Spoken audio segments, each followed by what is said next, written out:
Amanda Pitts live on the scene with important information for residents. That victim was inside this vehicle when he was shot by a suspect. A frightening afternoon for that mom after police say here on Road Street, her SUV was stolen by a man and her 2 children were inside. Well, that Providence police officer is Victor Tavares, and he's on administrative duty with pay after East Greenwich police say he was driving drunk. Now we know that suspect involved was on the most wanted list for a murder in Brockton last year. Police say that is his smashed up BMW. We've been warning folks about these brush fires all day, and unfortunately here in North Smithfield is an example of one. Now, even though that search is called off, police say they will continue to patrol this area. We've also seen many of these ATVs, these smaller all-terrain vehicles. That is how firefighters are getting deep into the brush to fight this fire. You can see a Rhode Island National Guard Black Hawk helicopter. They are picking up water from the nearby country club and dumping it on this brush fire. 2 people were injured when this vehicle here crashed through the outdoor seating area at Tommy's Clam Shack. Many in Woonsocket woke up to find their streets looking like this. Piles and piles of glass, their car windows shattered. We actually saw the flames shooting from that building, and we pulled over and the fire department arrived a short time later. I want to show you. Tell us why you were there on January 6th. I don't remember too much. It's down there for freedom of speech. Amanda, those Taylor Swift t-shirts never go out of style. See what I did there? I love you. That's correct, Shannon. I see what you did there. You know I had to bust out the old concert t-shirt from 2011. I'm sure you'll put yours on after the newscasts are done. The show was supposed to start at 10. It's what now, 10:20, and the line is still down the block. That shows you just how many people have come out to see Chris Rock, see his set, and also see how he's responding to that incident on Sunday with Will Smith. Shannon, that body camera footage starts out with officers finding the councilman passed out in the front seat of his car, and it ends with his arrest. Now the mayor is asking for him to step down and get help.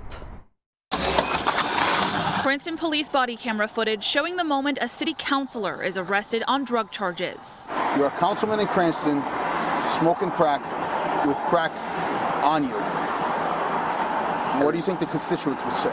Councilman Matthew Riley was found passed out in the driver's seat of a vehicle Monday morning. Somebody literally sprinted and flagged me down because they thought you were having a heart attack or choking. The Republican councilman for Ward 6 told the officer it was a relapse and he had nothing on him. Were we no arrest? No. Are there any drugs in the car or anything like that? No, nothing. Except there were. Police searched the vehicle and found crack cocaine. They tested it on the hood. Yeah, right away. Fentanyl? Coke, yeah. Crack. I think there's a little bit of fentanyl in there. Yeah, all right. Officers muted their body camera footage for large portions of their interactions. You on mute or on? I'm on record. You want to throw it on mute just real quick? Yep. Riley quickly requested Major Todd Padalano to the scene, admitting to him that he purchased $100 worth of crack cocaine the day prior. Your health and your well-being is worth way more than any political career. I don't care. Yeah, we'll keep it. Listen, we're not. We don't report nothing to the media unless someone tells them. Riley is eventually taken into custody and charged with possession. Yeah, I know. It's not like I have an option here, man. Sorry. Now the mayor is calling for his resignation. I feel that's in the best interest of the city, his constituents. I also feel that personally it's in his best interest for him. Now at this hour, Riley still has not resigned, and we did reach out to him for comment, but we have not yet heard back. The city tells me if he resigns before July 5th, a special election will be held in the city of Cranston on his replacement. If not, someone will be appointed to replace him. Live in Cranston tonight, Amanda Pitts, 12 News. And this all played out in broad daylight. That victim had over a dozen bullet holes in his car. He pulled over and got out and asked people for help, and a group of friends did just that. It's not something you see every day in Pawtucket, so it was a little scary. When Janet Towner and her friends took the Cottage Street exit off of 95 North in Pawtucket Thursday, they never imagined they'd drive straight into a crime scene. There was a gentleman running from car to car, but yeah, he was just begging for a ride to the hospital. Rhode Island State Police say that man was shot. Where is still under investigation. He pulled over onto the grass next to the off-ramp and started screaming for help. All he said was, I've been shot. Can you please take me to the hospital? Towner said she hesitated, seeing what had just happened to him. We saw the car was all shot up. so we were afraid that the shooter was still around. The victim's black Mercedes was riddled with bullets, at least 14 bullet holes in the driver's side. But you could tell it was a bullet hole, I guess that looked like, in the back. And he was bleeding from the mouth, so I don't really know. Some of that blood splattered on her SUV. She pulled over and her friend called 911 as the victim continued to run from car to car. It was heart-wrenching because I really did want to get out, and 911 was telling us, if you have a cloth in the car, get out, put pressure on it. And we're afraid, we don't know, like we just missed the shooting and we don't know if they're still here with the gun. Towner said the victim then ran behind a home across the street from the off-ramp. Police eventually taping off that backyard and using a canine to comb the area. Crime scene investigators had the off-ramp shut down for hours, focused on an area further down the exit. The roadway reopened once the Mercedes was towed away. Now, that victim was taken to Rhode Island Hospital for his injuries. No word yet on his condition. State police say no arrests have yet been made. That alleged sexual assault happened in 2015, but that victim didn't come forward until 2020. Now she's going public with her story, hoping it will give others the strength to come forward.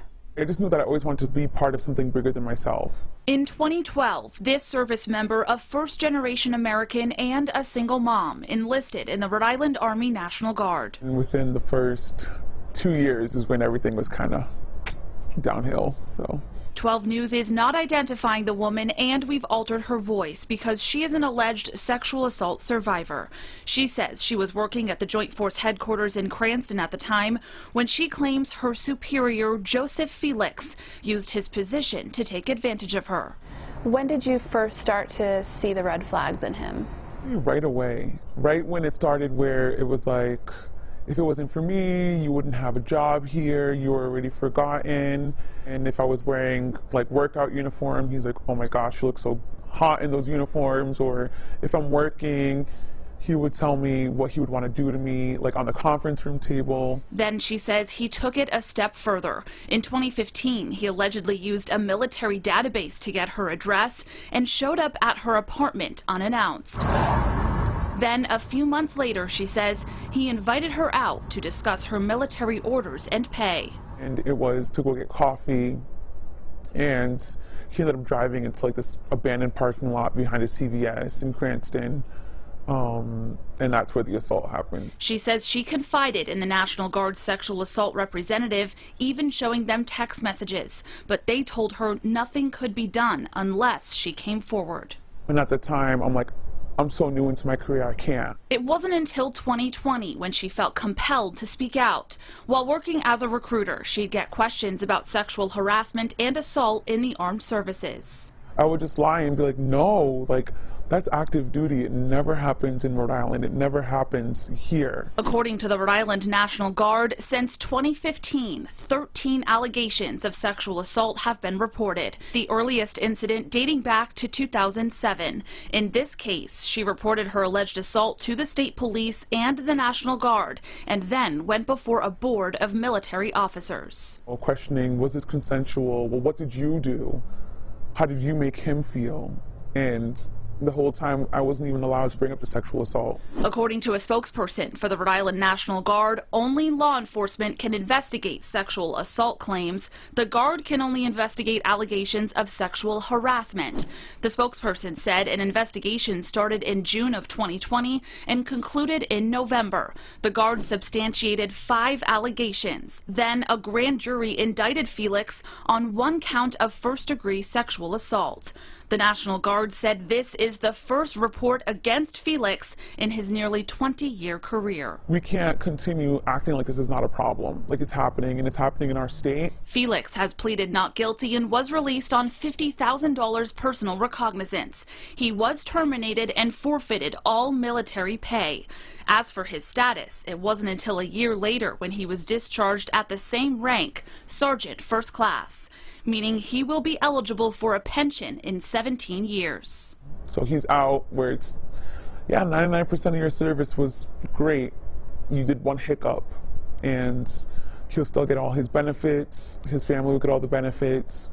and then I'm left to decide, does my military career end here? The National Guard says Felix received a general discharge and not dishonorable because, quote, the evidence in this case did not meet the threshold for the more punitive discharge. But the woman who shared her story doesn't think it's enough. She's now serving in another state, feeling the organization she devoted her life to let her down. If you could say anything to the National Guard about how they handled this, what would you say? I would just say, take the investigation and take my name out of it and put your wife's name, put your daughter's name instead of my name. And would you still come to the same determination? Felix's attorney responded in a statement saying while the relationship was inappropriate, it was consensual, adding that his client has cooperated fully with the investigation, including voluntarily appearing before the grand jury. Coming up at 6, I sit down with Senator Jack Reed, chairman of the Senate Armed Services Committee, on the ongoing issue of sexual assault in the military. I'm Amanda Pitts, 12 News.